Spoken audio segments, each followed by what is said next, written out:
Morning. Chapter 8. A Burden of Mules. Lemon Tree is already decorating for Christmas, and Thanksgiving is still a week away. They start earlier every year, said Graham when we got into the car. She was talking in that I'm just making conversation voice. I stared straight ahead with my arms crossed and didn't say a word. Neither did Owen.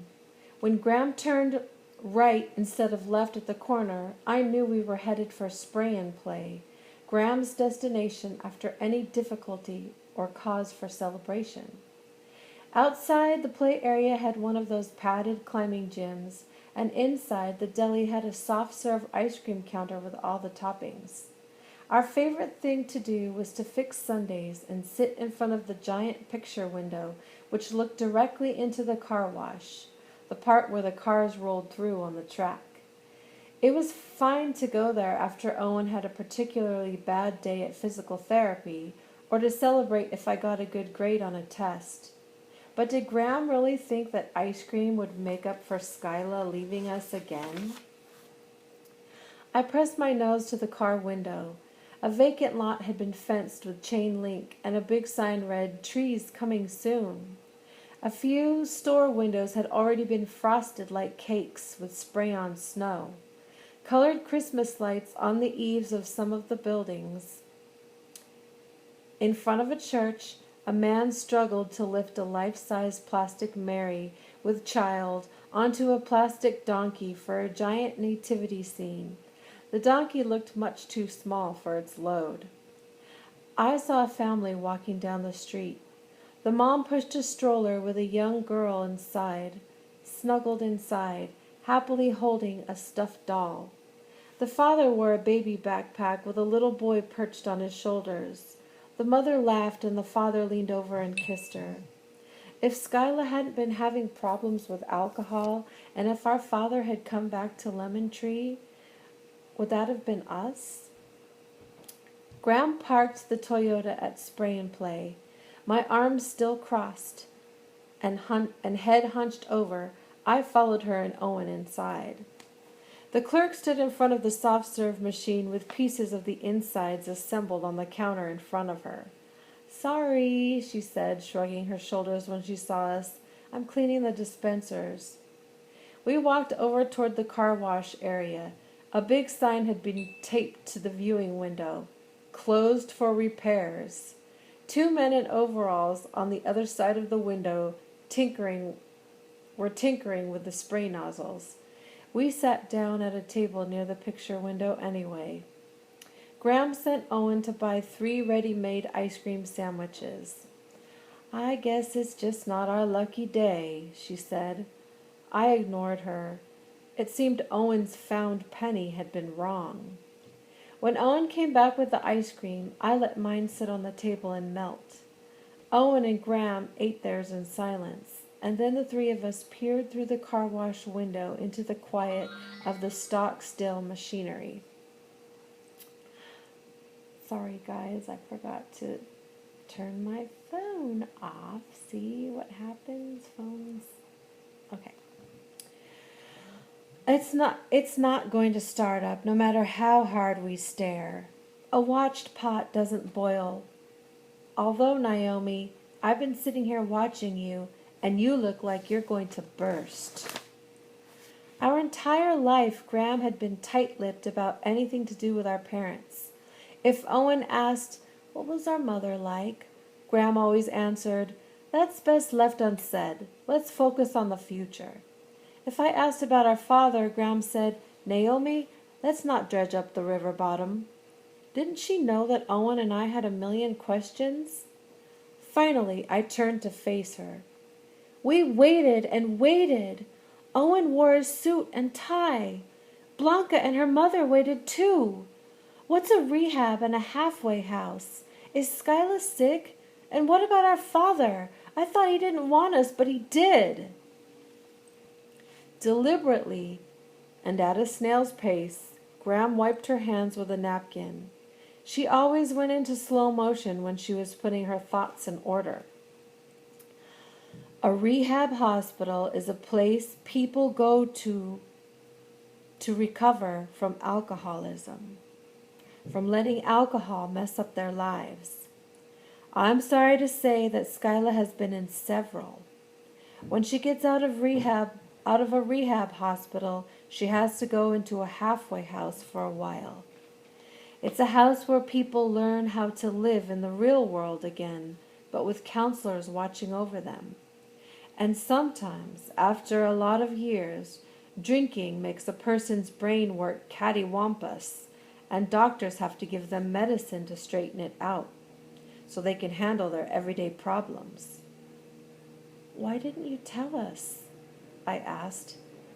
I didn't know until she showed up here last week. She asked me not to mention it to you, said Graham. I was giving Skylar the benefit of making a clean start with her life, and with you kids. She admitted she'd made a lot of bad decisions and pointed out that the one good decision she had made was to leave you children with me and, well, I guess I hung my hat on that prospect that she had pulled herself together. What about our father? I asked. Ms. Morimoto told Ms. Dominguez that our father wanted us, but Skyla wouldn't let him see us. Graham took a deep breath. So much happened back then. I've carried it too long. The night of the storm, after Santiago saved you from the flooded motel, he went to move his boat to the harbor, but got caught in the hurricane. His motor broke and the boat was blown south into a cove where he was stranded for over a week. When he finally got help and a tow back to Rosarito, he went straight back to the church, but Skyla had already left with you two. I watched the ice cream drip from the table to the floor. Santiago called my house right away. He and Skyla had some heated phone calls, all fights and fury. After one of the calls, she tore every picture of your father to shreds. She told him in no uncertain terms that if he tried to contact you, she'd take him to court. It was all bluster, but Santiago didn't know that. I'm sure the poor man was fed up with her shenanigans.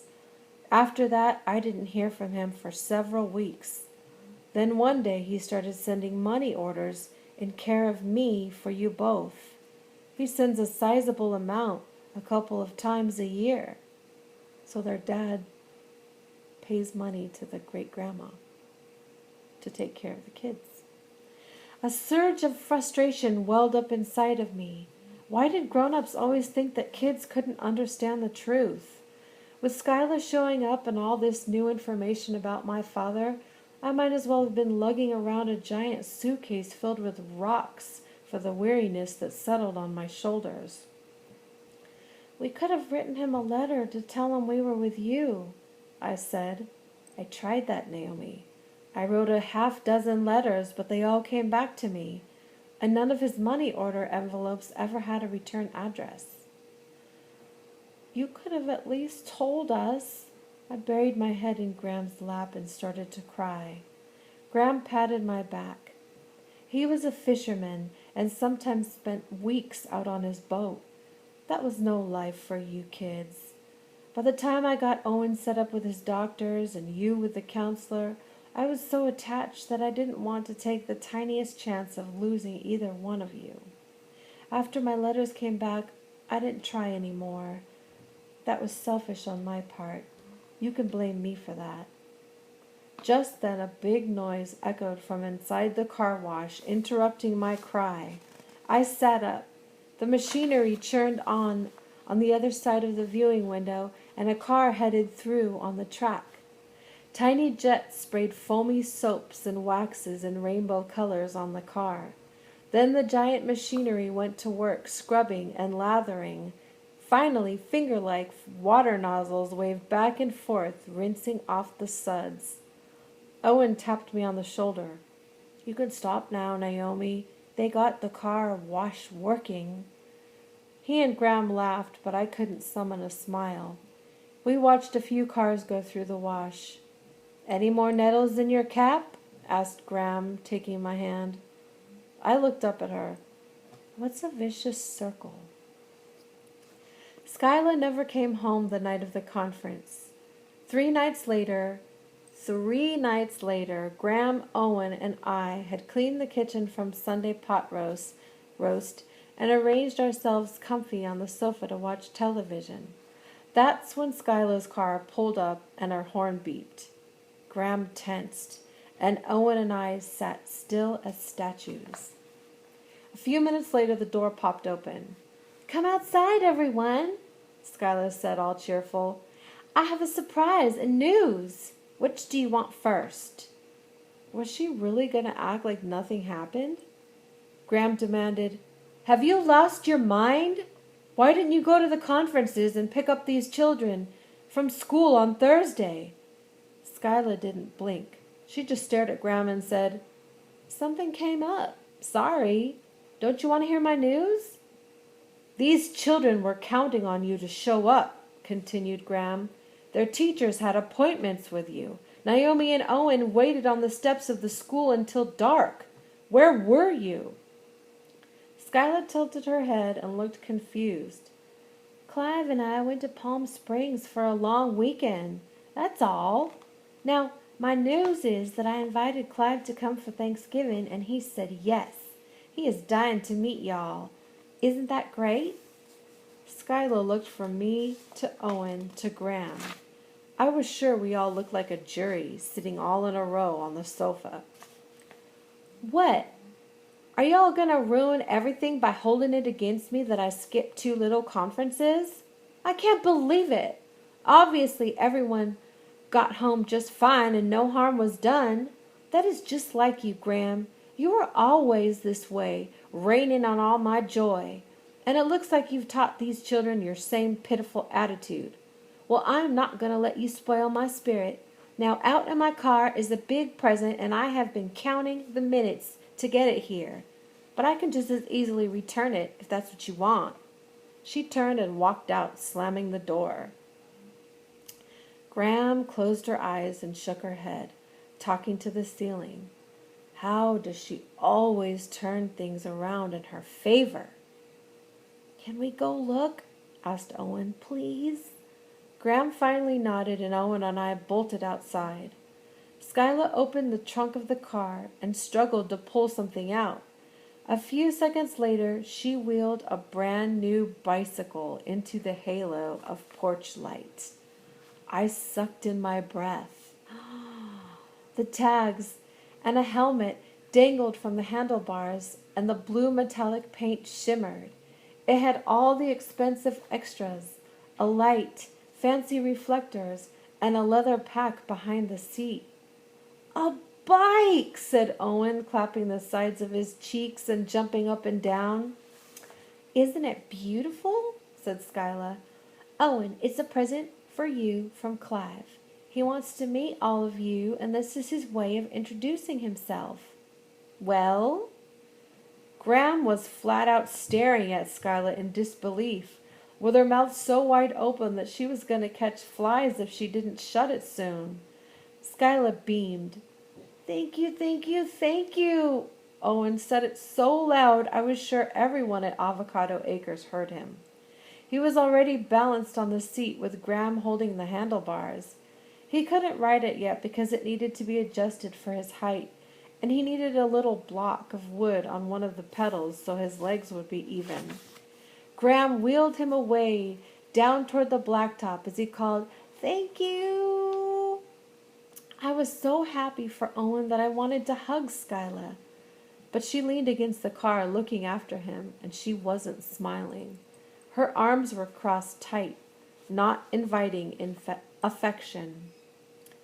"Thank you for buying Owen the bike," I said, my voice a whisper. Skyla glared at me. "Naomi, why can't you speak up? When Clive comes over for Thanksgiving, I expect you to tell him loud and clear, 'Thank you very much for all his thoughtfulness.'" She continued with a short, clipped voice. "He paid for that bike and everything else.